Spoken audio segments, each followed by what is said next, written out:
오늘 함께 보실 하나님 말씀은 잠언 19장 19절 말씀입니다. 읽겠습니다.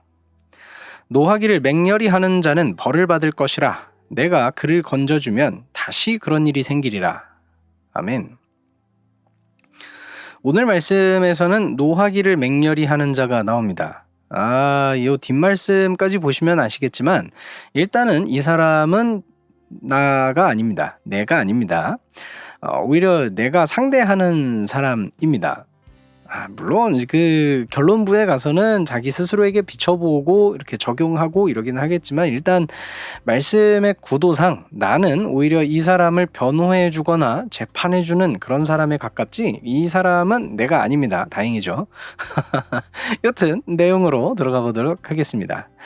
성경은 이 노하기를 맹렬히 하는 자를 얘기하면서 이 사람이 벌을 받게 될 것이다 라고까지 얘기를 해줍니다. 되게 확정적으로 얘기를 해주는데 여튼 이 사람은 요즘 표현으로 이렇게 바꿔보자면 그 분노 조절 장애를 가진 사람 뭐 이렇게 볼 수 있을 것 같아요. 그런데 오늘 말씀의 표현은 좀 성향에 가깝고 그 분노 조절 장애자라고 이야기를 하면 그건 병명에 가깝잖아요. 그래서 요 둘은 되게 비슷해 보이지만 사실 일치하는 단어는 아닙니다. 성경의 표현이 좀 더 넓은 의미를 가지고 있죠.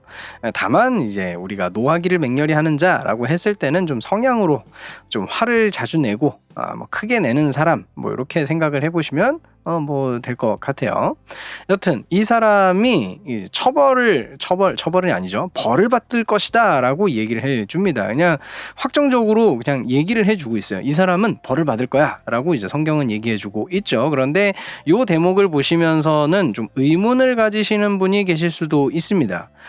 화를 많이 낸다고 해서 벌을 받던가? 뭐 생각이 드실 수가 있습니다. 물론 여기 나오는 요 벌이 뭐 어떤 법에 의해서 받는 처벌 뭐 이거는 아닐 거예요. 아닐 텐데 하지만 모두가 또 그렇게 벌을 받는가? 뭐 처벌이 아니더라도 그렇게 다 벌을 받는가?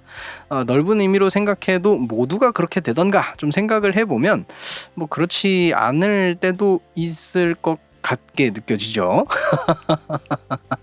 뭐 여튼 뭐 그렇게 의문이 드실 수도 있습니다. 그런데 오늘 말씀에 나오는 이 벌은요. 요 뒷내용까지 이렇게 읽어보시면은 굉장히 의미심장하게 다가오실 겁니다. 뒷말씀에서는 이 글을 읽는 내가 나옵니다. 성경은 너가라고 얘기를 하면서 그 글을 읽는 글을 읽는 이 사람을 가리키고 있죠. 화자가 아닌데 잘못 표현했네요.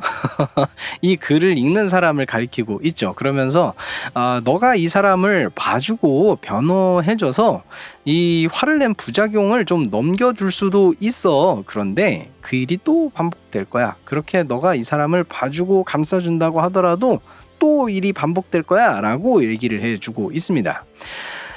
여기까지 보게 되면 이 화를 주체 못하는 사람이 받게 되는 벌이 무엇인지 짐작할 수 있게 됩니다.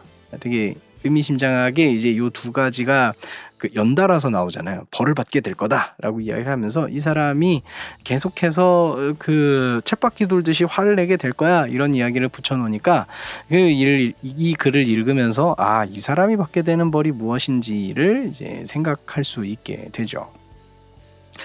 저는 요 벌이 두 가지라고 생각이 되었습니다. 한번 들어보세요. 첫 번째는 뭐냐면 주변의 평판이 이 사람에게 벌로 다가온다는 것입니다. 자, 보세요.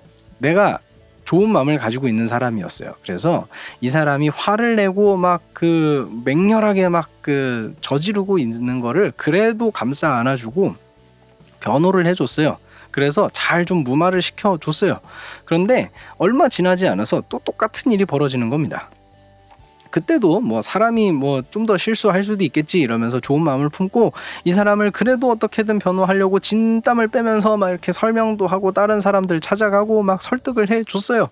그래서 그것도 어쩌지 잘 넘겼어요. 그런데 또 시간이 지나니까 똑같은 문제가 또 터지는 겁니다. 계속 반복이 돼요. 아무리 좋은 마음을 가지고 있던 나라도 이걸 견딜 수 있을까요? 당연히 지치게 될 겁니다. 이 화를 주체 못하는 그 사람은 결국에는 주변에 아무도 남지 않게 될 것입니다. 그게 이 사람이 받을 첫 번째 벌입니다. 두 번째는 자기 스스로가 이 화의 굴레에 갇혀 있다는 사실 그 자체가 이 사람에게 벌이 됩니다. 여러분이 화를 낼 때를 한번 생각해 보십시오. 어느 누구라도 화를 내면서 긍정적인 마음으로 화를 내는 사람은 없습니다. 마음에 분노가 가득해지고 불편하고 답답하고 짜증나고 이러니까 이게 터지면서 화가 나는 거잖아요. 화를 내는 거잖아요. 그러니까 이 화를 내는 사람, 그 화를 내는 그때의 이 사람의 마음의 상태는 별로 좋지 않은 상태라는 건 당연합니다. 그런데 이 화를 계속 내고 있는 거예요. 계속 불만을 품고 있는 거고 계속 다른 사람을 향해서 막 분노를 가지고 있는 것이죠. 그러면 이 사람은 계속해서 본인이 느끼기에 안 좋은 상황에 갇혀 있는 상태가 되는 겁니다. 여러분, 이 사람이 정상적인 생활을 할 수 있을까요? 매일매일 자신이 보고 느끼고 경험하는 그 모든 것에서 부정적인 마음을 가지게 되는 겁니다. 여러분, 이거를 여러분, 우리는 이거를 지옥이라고 얘기합니다. 매일매일의 이 사람의 삶은 지옥을 살고 있는 겁니다. 그게 이 사람이 받게 되는 두 번째 벌입니다. 오늘 말씀을 이렇게 마무리해 보면서 저도 두 가지의 결론을 이제 내려봅니다. 첫 번째는 이 화를 주체 못하는 이 사람을 반면교사로 삼는 것.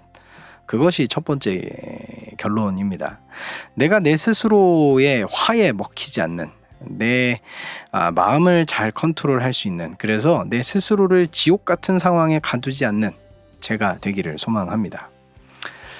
그리고 두 번째는 한 가지 아이디어를 오늘 말씀에 함께 생각해 보는 것인데, 그 아이디어가 뭐냐면 이 화를 내는 상태, 이거를요 죄를 짓는 상태로 확장시켜서 생각해 보는 겁니다. 여러분이 한번 생각해 보세요. 생각해 보시면 이 둘이 굉장히 유사하다는 것을 눈치채실 수 있을 겁니다.